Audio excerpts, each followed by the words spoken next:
Hello and welcome to SyriaTalks, the unique show exploring the intricacies of the Syria crisis. I'm your host, Danny Mackey. The UK has had one of the largest numbers of jihadist fighters in Syria, which have committed some of the worst atrocities in the Syria conflict. The return of radical extremists from Syria's battlefields to the UK has sent tremors through Westminster. Such speculations are aided by reports that an al-Qaeda publication suggests a hit list for terrorists, including MI5 headquarters, security services, busy shops, and the Sandhurst Military Academy. Whilst UK Prime Minister David Cameron has not changed his policy towards the Syrian government, there are signs of rehabilitation for President Assad, as a French delegation led by parliamentarians and lawmakers visited the Syrian leader in Damascus. The echoes of the Syria war are now more far-reaching than ever, and in regards to the UK, it is crystal clear that the terror threat is now at the worst it has ever been, and this looks set to continue in the near future. As the jihadists increase and the West becomes more entrenched in fighting ISIS in Iraq and Syria, the number of UK jihadists in Syria is around 700, according to UK Deputy Assistant Commissioner and Terror Chief Helen Ball, whilst a further 250 are believed to have returned from the Syrian battlefields. Today, we discuss the problem of UK jihadists in Syria and the overall war on ISIS. Joining us today will be Zaid Al-Issa, a political analyst. But before we begin, let's take a quick look at this video report on the latest of the UK nationals flocking to Syria. For the previous week, Syria has dominated the headlines as the search for 3 British schoolgirls who are believed to have fled to the Islamic State intensifies. Bethnal Green Academy pupils Shamima Begum and Amira Abays, both 15, and Khadija Sultana, 16, travelled to Istanbul on 17th February. They flew from Gatwick to Turkey after telling their parents they were going out for the day. The Metropolitan Police said it now had reason to believe they were in Syria. British officers from the Metropolitan Police have also arrived in Turkey to search for the 3 girls. The girls' families have issued emotional appeals for the girls to return home after they flew to Turkey last week. Whilst this particular case has received overwhelming coverage, it does represent a growing trend among young British Muslims who feel disillusioned. Such a trend does cause a very significant problem for Westminster, which has been accused of acting belatedly to quell this jihadist surge. More cause for concern was also present, as it was revealed that IS militant Jihadi John is also known as Mohammed Emwazi from London, the most infamous foreign terrorist in ISIS graduating from the University of Westminster.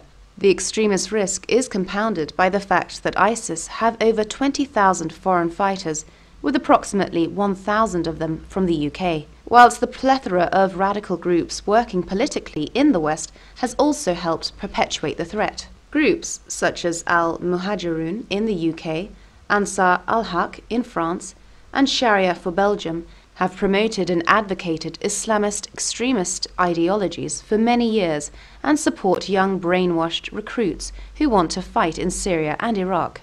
ISIS now are focusing their efforts on females and young foreigners who are instilled with a sense of religious euphoria to fight for the Islamic State. Zaid Al-Issa, thank you very much for joining us today. What compels a British national to leave the UK and go to Syria? Well, it basically is a very important question. But the thing is, we have the ideology, and this ideology is always referred to as the extremist ideology, defiantly refusing the West to actually name and shame this ideology and the fatwas which give the religious legitimacy, religious incentive, and the religious justification for carrying out such heinous crimes and barbarous atrocities.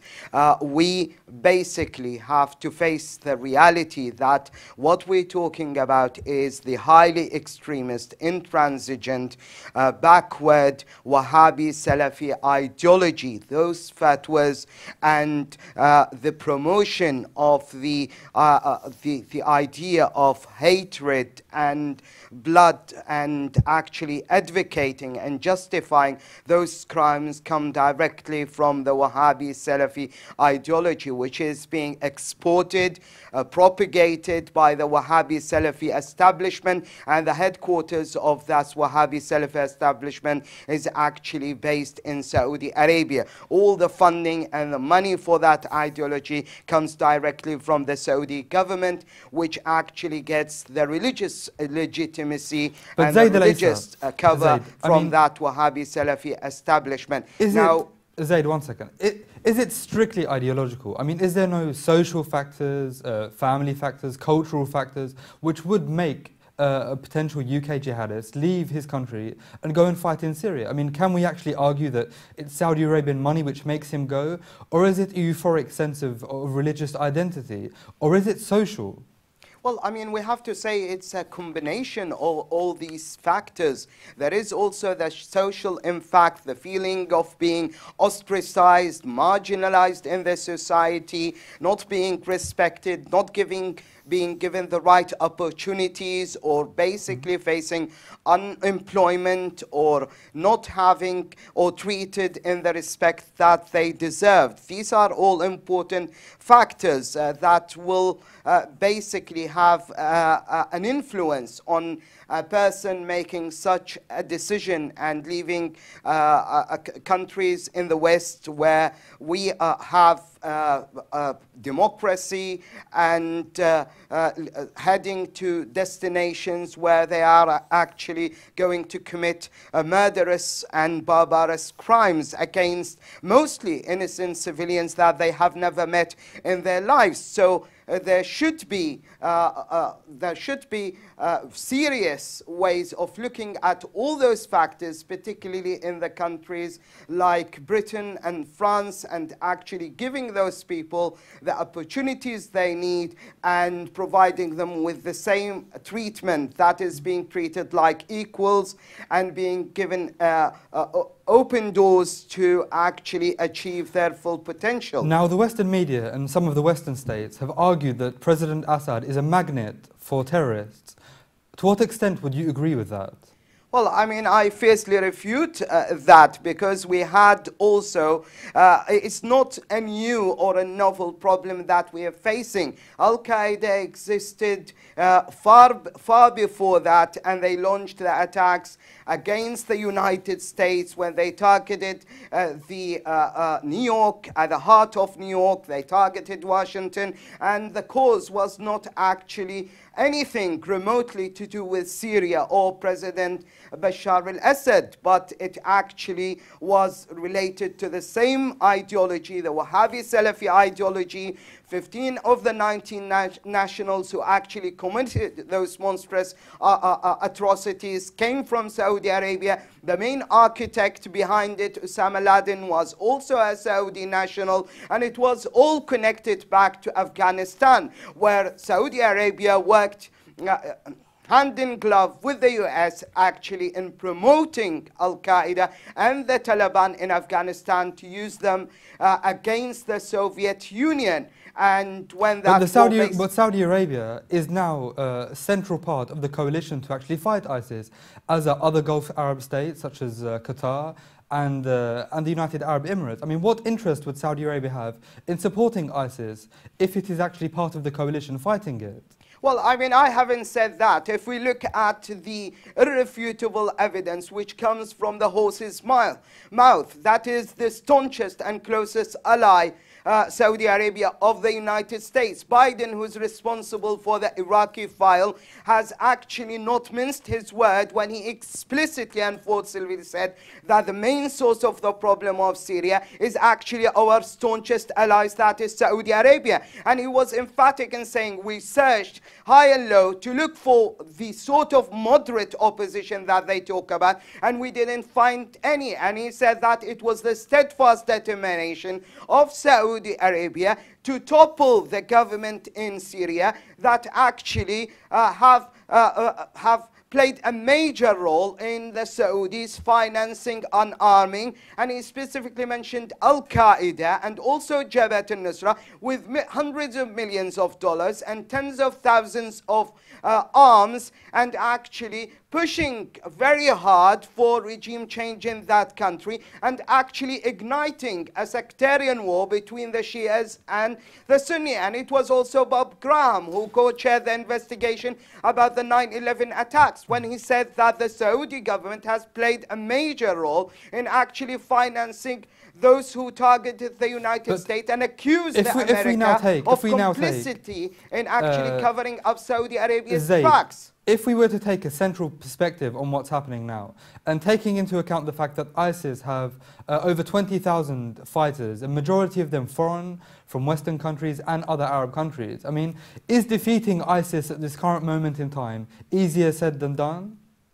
Well, definitely, it is a formidable task and a daunting challenge, because they actually were sitting on the fence, watching as ISIS was revived, as it was reinvigorated. Let's not beat about the bush. ISIS is actually Al-Qaeda in Iraq. It was in 2008 left on the back foot and reeling. It was actually the opportunity given to the Saudis in toppling the regime in Syria in 2011. They wanted regime change in Iraq, but shifted their emphasis to Syria in 2011 because they believe it would be a strategic blow, an irreplaceable, that is basically dealing a severe blow to the Iranian regime if they actually topple the Syrian regime. That's why they pushed hard, and they actually provided all the arming, financing, logistical support, and even paying salaries to Wahhabi Salafi insurgents who converged on Syria in order to topple that regime and basically deprive Iran of an irreplaceable strategic ally. Thank you for So that was the main reason behind it. That's how ISIS has been revived and reinvigorated. And Abu Bakr al-Baghdadi said it by saying that Jabhat al-Nusra is simply part and parcel of Al-Qaeda in Iraq. And all the resources that have been received have been shared between the two terrorist organizations. Okay. Now let's have a different perspective on this issue. Scott Reichard, a former American intelligence linguist, thank you very much for joining us. Thank you for having me. I appreciate it, Danny. I love the opportunity to speak on your show. Thank you very much. Now, what's the view from the US? Are returning fighters as much of a problem to Washington as they are to Europe? Well, absolutely not. What you see in any mercenary force, you know, going back to the French Foreign Legion or any of these mercenary forces that have been built up by the West, throughout not only the Middle East, but in Africa and Southeast Asia. These are very concentrated efforts, and the individuals, the resources that these individuals have is highly limited based upon the individuals that are enabling them. These enabling individuals are the intelligence communities and their military suppliers, as well as any of the arms dealers and arms manufacturers that the West has been dealing with for quite some time. This goes back into the 70s in the Middle East under Hafez al-Assad, when this actually was initiated by the West, and obviously into the 50s when you include the work that the British and the Americans were doing in Iran. So no doubt that the West has instigated an incredible war once again in the region. This is obvious with the activities in Libya, certainly within Ukraine, and what's happened in Syria, much like the gentleman was describing, is that these mercenary forces are heavily armed, you know, certainly out of Jordan and certainly out of Turkey. Turkey being a NATO partner, the borders are wide open. There's widespread support. There's weapons coming from all over the region, even in Europe, certainly from Saudi Arabia. Scott, would you say the way that the US and their allies acted in Libya has actually aided and perpetuated the rise of ISIS in Syria and Iraq with the transfer of weapons from Libya to Syria? Oh, absolutely. No, the initiation of the Arab Spring, they call it in Libya, was it was an American spring. This was an American spring to topple Gaddafi. This was a long-standing issue with what the British felt slighted when Gaddafi took power. And Gaddafi basically built probably one of the most elaborate and strongest nations in the history of Africa. No doubt the Assad family and Gaddafi, they're not angels, but they're certainly not anywhere near as extreme as Saddam Hussein. And they certainly don't have the history of global domination as well as global destruction that the NATO allies and their subsequent allies like Saudi Arabia and Israel have. And let's be clear here that Israel is a key player in this. There are embedded individuals who have been working with the mercenary forces called ISIS or whatever you want to call them. They are advisors at the clerical level. They are advisors at the military level. You have dual agents like Mahdi el-Harati, who has been working with the CIA for over 20 years. He's been orchestrating. He was the head of forces in Libya. He's been very active in Mali. He's been very active in Syria and Iraq. This is one of the highest qualified, most loyal, and most efficient of the American and the West's infiltrators into these groups called ISIS or Al Qaeda, whatever name you're giving them today. And these are people that are enabling. Let's be clear here that the Americans and their NATO partners are not attacking ISIS with full fury. If you look at the statistics, let's say for Kosovo, in 1 month, over 30,000 bombing runs were run in Kosovo, and to take out Milosevic and his forces. If we could just let me say now in 2 months, that they've been supposedly attacking ISIS in Iraq and Syria, there have been less than 3,500 bombing runs in those areas. And let's be clear that they are highly ineffective, and ISIS or the mercenary forces are continuing their operations without impedance. Zaid Al-Isa's view on this. I mean, in response to what Scott was discussing, I mean, the US has been in the region for a numerous amount of time. Isn't it just protecting its interests? I mean, the US has a right to defend its own interests within the Middle East. Wouldn't you agree with that? Are you asking me? Asking Zaid Al-Isa, sorry. And not at the expense of the people who live in those countries. Those are people who have also rights, and the oil we talk about, or what they describe as their strategic interest, is actually that oil that belongs to those people. I mean, if we look at Saudi Arabia, the oil is actually concentrated in the eastern province, and the people in the eastern province who happen to be Shia are subjected to the worst sort of violently intolerable discrimination and unbearable abuse. They are treated like second-class citizens. They have absolutely no right. So for the Saudis to claim that they are backed up the Syrians in order to actually achieve democracy in Syria is actually the most brazen display of hypocrisy we've ever had. And when they say they are there to stop the discrimination against Sunnis, it's another actually form of barefaced hypocrisy when they actually discriminate against the ordinary Sunnis. The Christians have absolutely no rights, and the Shias are treated like rejectionists or apostates. That's the history there. And it's absolutely right. The US is not serious about carrying out any strikes which are actually meaningful or intense or actually picking up the momentum or frequency of those strikes on ISIS. They barely carried out 2,500 strikes in both Syria and Iraq. We've seen those strikes when actually they meant business. The only place was in actually Erbil, around Erbil and around Kobani. While in central Iraq, they've been simply window dressing. They haven't actually ramped up or ratcheted up the strikes in strength or intensity. How positively has Obama reacted to the ISIS threat? I mean, is his coalition actually working as we speak? There is nothing called a coalition. The countries that are part and parcel, or their principal allies that he has, are actually the main culprits.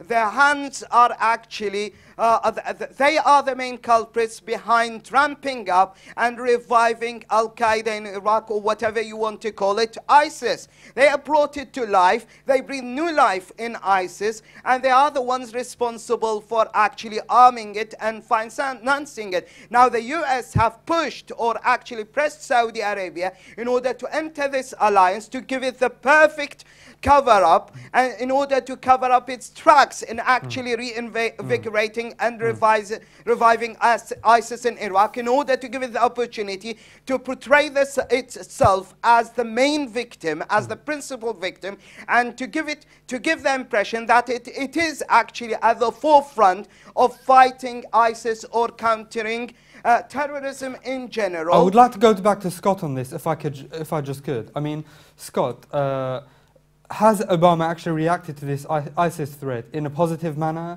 And is there actually a coalition which is working?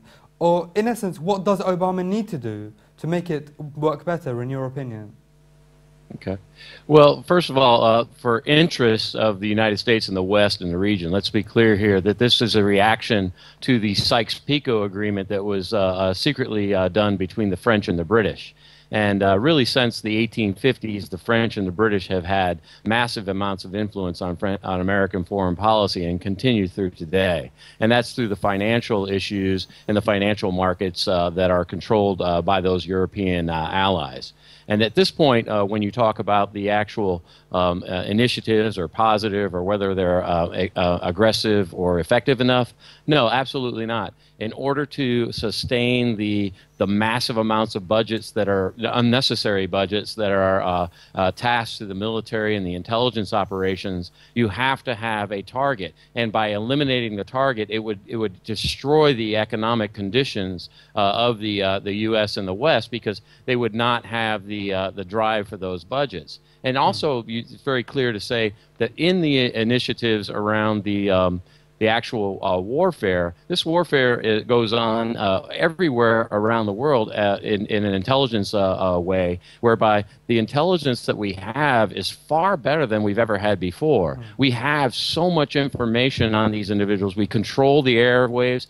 We control we also control the skies. We have air superiority in these areas. We're flying drones every day. We have space capabilities. The issue you discussed of air superiority and controlling the skies, I mean, very importantly in regards to Syria, I mean, do you see any possibility of the Syrian government now being a true partner in the war on ISIS, especially in light of the visit to Damascus conducted by a French parliamentarian delegation? I don't. I really don't trust the West, to be honest with Syria. What's interesting about Syria, Iraq, Iran, Venezuela, these kinds of countries are outside the IMF. These kinds of countries, they do not want to see them get economic power. They did the same thing to Libya. Once they get their economic power, because of the failed economics in the West, you cannot have these countries rise up and be as prosperous as they could have been without the sanctions, without the warfare, without the decimation. It's really not about oil. By cutting the oil supplies, it makes the West and the Persian Gulf states' product actually more lucrative, and it makes it more easy for they cut out the competitors. They're cutting out the competitor in Russia and Ukraine at the same time. So no, I don't believe this is economic warfare, and it's a false enemy that's created to build up just an unbelievably unsustainable and extremely expensive military and intelligence operation that is highly unnecessary based upon we're talking about tens of thousands of troops that they've built up, whereby there were 7 billion people in the world, and we could easily take out these troops in a matter of time. So if they were actually serious, and they would stop feeding the monster that they've created, and they would actually eliminate it in a very short period of time, just by the nature of using the intelligence and military operations. Zaid Alisa, I would like to ask you the exact same question. Is there any chance for Syria to be rehabilitated? Do you trust America in this form of rehabilitation? And does the visit of a French delegation to Syria prove that this sense of rehabilitation is actually in process now? mounting and growing voices of highly important people within both the French and also the British political establishment that are calling for the actually incorporation of Syria, the Syrian government and its army as the most effective fighting force on the ground, to be part and parcel of that alliance or the coalition against ISIS, in order to give it credibility and also to give it viability on the ground. I mean, that's what actually points to the sheer hypocrisy and disingenuity of the US when it actually incorporates countries that helped out the terrorists and actually shy away from incorporating the main forces which have been confronting and battling terrorism, that is the Syrian government, the Iranian government, and the Russians, which are the principal victim, all those countries, of the relentless onslaught from terrorist organizations that range from Jabhat al-Nusra, Al-Qaeda in Iraq, and the Taliban. Those countries should be at the forefront. They should be spearheading the attack against the terrorists, and they should coordinate with those countries. Now, you asked a very important question. Why is America actually dragging its feet about bombing effectively ISIS? The answer is very simple. They want a weakened ISIS, but they want it to remain as a credible, viable threat on the ground, because they want to replace the Iraqi army. When they said they don't want to deal with the Syrian army, they said it up front. But in the case of the Iraqi army, they're not happy about the composition of the Iraqi army, because they know that Zaid, the Shia volunteers are spearheading the question. assault against ISIS, and they're not happy about them because they consider to be just one last question strategic now allies before we of actually Iran. move on. At the same time, the United States and Western countries have accused Syria of allying with ISIS. They say that Syria is not striking ISIS positions when it had the chance, and they put down the rise of ISIS to the incompetence of the Syrian and Iraqi governments. Do you see any sense of logic in this? Is that to me? Yeah. Yeah, I mean, that basically flies in the face of the reality and evidence on the ground. I mean, this is a laughable joke, I mean, that is propagated and sold by mainly the Saudis and Qataris. And they basically cannot answer the question, how come they claim that Iraq is a puppet of Iran, and also they accuse Syria of being a puppet of Iran? How can Iran or Syria actually be fighting against ISIS when they accuse of the Syrian regime and also the Iranians of actually strengthening ISIS? It actually it is so refutable that it is close to a joke. We see actually Hezbollah fighting against ISIS. We see the Iranian-backed Shia volunteer forces fighting against ISIS. And we can actually see the Syrian government forces battling ISIS day in, day out, while the main support, the emphatic, unequivocal in fact, you bring us on to a point ISIS which is very important and which we deal with in the next section. So please stay with us as we move on to the next section. Now, the north of Syria has witnessed intense clashes between the Syrian army and rebel forces, with the province of Aleppo showing no signs of a freeze in fighting, as advocated by UN peace envoy Staffan de Mistura. During the clashes, heavy weapons were used on both sides near An-Nubul wa Zahra, as the Syrian army attempted to break the siege imposed on two pro-government villages which have been trapped by al-Nusra Front militants for around 2 years. Battles in and around the besieged villages have killed at least 70 pro-government fighters and more than 80 insurgents after the army offensive, which sought to encircle the northern city and cut off supply lines, was initiated. Aleppo is now at the forefront of clashes between the army and a range of insurgents, including Islamist brigades such as the official Al-Qaeda branch in Syria. The situation in Aleppo has changed considerably since 2013, with the Syrian army retaking much territory, yet the proposal for a ceasefire as set out by the UN was rejected unconditionally by opposition brigades who accused the UN of conspiring against them. But as ISIS controls the north of Aleppo and the Syrian government closes in on the heartland of the city, a group of around 12,000 rebels could find themselves trapped from all sides. Whilst in Idlib province, more rebel infighting has been reported as tensions between US-backed Hazm movement and al-Nusra Front has heightened, with al-Qaeda branch accusing Hazm, the US-backed group, of kidnapping some of its leading figures and fighters. Moreover, the radical group described Hazm and its entire components as a direct target. Now, Scott, if we could just take this question to you, how important is Aleppo to the Syria conflict? So Syria's conflict is obviously in the north-central and the northeast mostly. It's concentrated in the north-central through the mercenaries that are coming in and out of Turkey. And like you said, it's a myriad of forces that are coming in and out. These are very well trained, very well funded, and also very well supported by NATO and Turkey. And that's why you've seen so much of the fighting that's been done by the Syrian and their allies alongside Hezbollah and some Iranians. And then you also have in the south, near the Golan Heights, the people coming in and out of Jordan. But when you talk about in the northeast is the area that they supposedly created the Syrian National Coalition with this particular province, which has always been a province that has been tied mostly with the Kurdish. And so what they've done is they've armed the Kurdish folks up in the northeast. So I think what you see here is just, Syria has been at war now for, almost 4 years. And obviously the Syrian army is extremely been pulled in a lot of different directions. And they've, certainly there's limitations on how many and how often that they can continually go after these, waves and waves and waves of Western mercenaries. Do you actually see any chance of a ceasefire being imposed within Aleppo?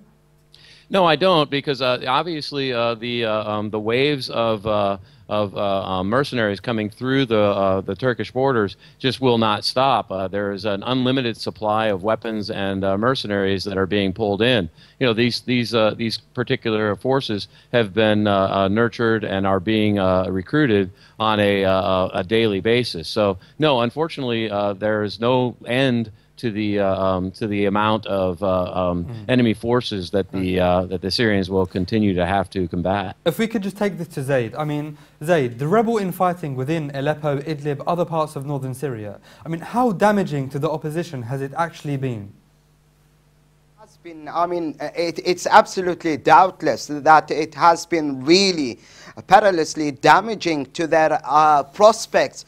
But as your guest has mentioned, they have an endless, limitless supply of mercenaries, Wahhabi, Salafi, hardline mercenaries converging on Syria. It is all a matter of funding, logistical support, arming, salaries being paid to them. It is an unprecedented case where we see that Turkey, a NATO member, has left an open door, have adopted an open door policy with full cooperation and coordination with Saudi Arabia, who have offered the funding and the arming. It is indisputable that Aleppo offers the lifeline to those hardline extremist groups. I mean, they have been coordinating in the past. I mean, there is no ideological difference between those groups. I mean, the main squabbling and infighting and the feuding between these groups is simply driven by greed and also the relentless drive to actually gain the funding. At the same time, what we are discussing, the fact that there are some rebel groups within Aleppo who are not just fighting the Syrian government, but they're fighting ISIS as well. We're speaking about groups so-called Islamic Front, the moderately described Free Syrian Army. They're fighting ISIS and the Syrian government. So it's a free-for-all, isn't it? I mean, there's not just one side fighting one side. It's much more complicated than that.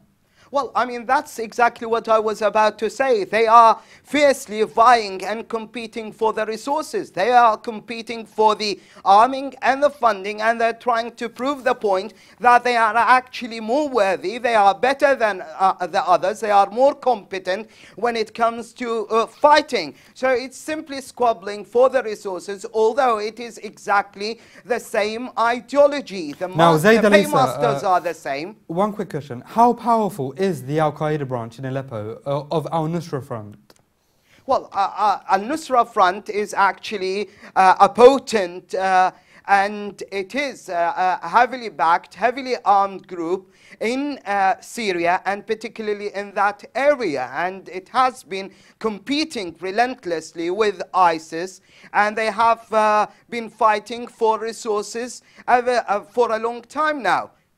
Now, Scott, last question to you. The US aims to train an army of moderate rebels. Do you see this as possible? Absolutely not. I mean, let's be clear here that, the Center for Operations has been El Raqqa for some time. And if they were serious about actually taking out these ISIS forces, El Raqqa, as the Syrians attempted to attack and were thwarted by the quote-unquote coalition forces, they are not serious about putting in forces that will be anything that can compete with these different groups that, as your other guest has said, are fighting amongst themselves, not just for the resources, but also for the power. There's, a sense of accomplishment. It's like winning in a football match when you're part of a team that wins. And there's a lot of camaraderie that's built, and there's people leaving, coming and going from different groups as different groups gain and lose power. So, no, I don't believe that, they're talking about forces in the thousands of ranges, training them, say, in Turkey or Jordan or Saudi Arabia and bringing them back. And they'll run into the same mess, because what you'll see is that they'll make sure that the chaos continues, and that the Syrian and the Iraqi militias and militias and national forces are the ones that actually end up suffering. Scott Reichard, the former American intelligence linguist, joined us from Florida. Thank you very much for being on the show. And now, let's move on to the last section of the program. Shocking news has emerged from the north of Syria of ISIS kidnapping 220 Assyrians in a savage attack which has included the storming of villages and the torching of churches in Hasakeh province. ISIS are believed to be holding them at Abdulaziz mountain. The recent attack has caused thousands of Christians to flee the town of Hasakeh, which lies on the border of Turkey and Iraq. Habib Afram, president of the Syriac League in Lebanon, warned earlier this week that this latest assault puts the Christian population further in jeopardy. We are witnessing the end of the Christian presence in the east, he told The Guardian. This comes as 132 ISIS fighters have been killed since the 21st of February. To further discuss this, we have Mark Sleboda, an international relations and security analyst, joining us from Moscow. Mark, thank you very much for joining us. What does ISIS stand to gain by attacking minorities in Syria? Well, they're embarking on a campaign that is part terror and part ethnic cleansing. They would like these minorities gone. They are set on a strictly Wahhabist, Sunni Arab caliphate stretching not only across Syria and Iraq, but across the entirety of the Middle East. The Christian communities of Syria, and they are many and varied, they have largely stood by the Syrian government over the last years of this crisis, as they are well aware of the nature and intent of the rebels, the jihadists, whatever you wish to call them, the Islamic State in the latest and most extreme variation. They have come under increasing assault from the Islamic State for this, although they have suffered all through the course of this war. It is perhaps a little cynical to note that it is only now that it is the Islamic State itself attacking Christians, while Christians have been attacked in This Syria. brings me on to my second question. I mean, the international community has been quick to condemn the attacks on Christians, but other areas of Syria have witnessed the same attacks by non-ISIS groups and have been met by world silence. Why do you think that is? Well, it's simply because the Islamic State has been so extreme, and mostly because it crossed the border and started taking territory in Iraq, threatening U.S. and Western interests in Iraq and the government that they installed there. It is only once the Islamic State has been identified as a threat that it is they specifically who attack Christians in Syria, that they receive opprobrium for that. While the various other jihadist groups, including the nominally moderate Free Syrian Army's attacks on Christians, have been ignored. And this is very, very cynical for the large, politically important Christian community in the United States, who have ignored the assaults on Christians throughout the region, not just in Syria, but throughout the region, during the course of the U.S.'s military adventures in the region. We have to remember that over 200,000 Christians fled the so-called liberation of Iraq into Syria, only then to be persecuted once again by rebels, jihadists that have been supported by the United States and its allies. I mean, we've had areas in Syria such as Ma'lula, which is a very famous Christian location. Yes. Rebel forces took the place over approximately 3 different times. Every time it was taken over by these militant groups, part of them Al-Qaeda, part of them more moderate formations. There was no statements of condemnation, there was no outrage by Western states. I mean, yet isn't it in the interest of the West to actually safeguard Christians within the Middle East? As a political line, in essence, it would help them more, wouldn't it? You would think so. And again, should be a degree of shock that particularly among the strong Christian religious community, particularly the Republicans in the United States, that there has never been a reaction. But we see that geopolitics, the geopolitics of empire and hegemony, trump religion for the Americans. We have to consider whether the American Christians really consider Eastern Christians to be Christians at all. It calls into doubt the sincerity of their Christian faith and certainly their idea of Christian brotherhood. Now, Zaid, I would like to ask you this question. I mean, the Assyrian group in Syria are a minority. Are they under a massive threat to their existence, or is this propaganda? No, it's definitely not propaganda. There is a serious and existential threat against all minorities in Iraq and in Syria. I mean, we've seen that happening in Mosul when the Christians have been given a choice between either converting into Islam, paying a levy, or being killed. And that's the way they actually adopted, that is ISIS, in order to remove them and get rid of them and to actually cleanse the entire city or the entire area. So they are, ISIS is hell-bent and steadfastly determined on actually carrying out the worst form of religious cleansing, sectarian cleansing, and actually pursuing a puritanical form of Islam, that is Wahhabi Salafi brand of Islam that is being promoted and propagated by the Saudi Arabia. There are fatwas backing that, and we've seen the West, I mean, to answer your question, turn a blind eye when the Grand Mufti of Saudi Arabia was asked by some Kuwaiti student, is it okay to build churches in the Gulf? His answer was absolutely emphatic. No, all churches should not exist in the area of the Arabian Peninsula. So that is a clear-cut answer to not only not build, but actually remove now, taking and crush into those account churches. I'll take your point. Taking into account the latest attacks on Assyrians and Christians within Syria, I mean, do you believe there will be boots on the ground within Syria, a foreign force from different nations, a coalition, to actually send soldiers on the ground in Syria to protect areas of that country? Absolutely not. I mean, there will not be any, as they keep saying, boots on the ground. They learned the lessons of Iraq. They are actually happy to use proxy forces, and that's what they keep talking about, although they have spectacularly failed and it has spectacularly backfired, but they are still hell-bent on actually utilizing and using arming and funding to buy allegiances. And although this policy has not been working, but I don't see any parliament in any Western country agreeing to sending any boots on the ground. And we've seen the reaction in Britain when they suggested actually launching airstrikes against Syria. They adamantly refused to adopt it. Could we ask you the same question? I mean... Yes. It should be clear, no, I don't believe that there is the political will in the United States or among its allies to put boots on the ground. I'm not sure that there is really a political will to fight ISIS in any concerted way either.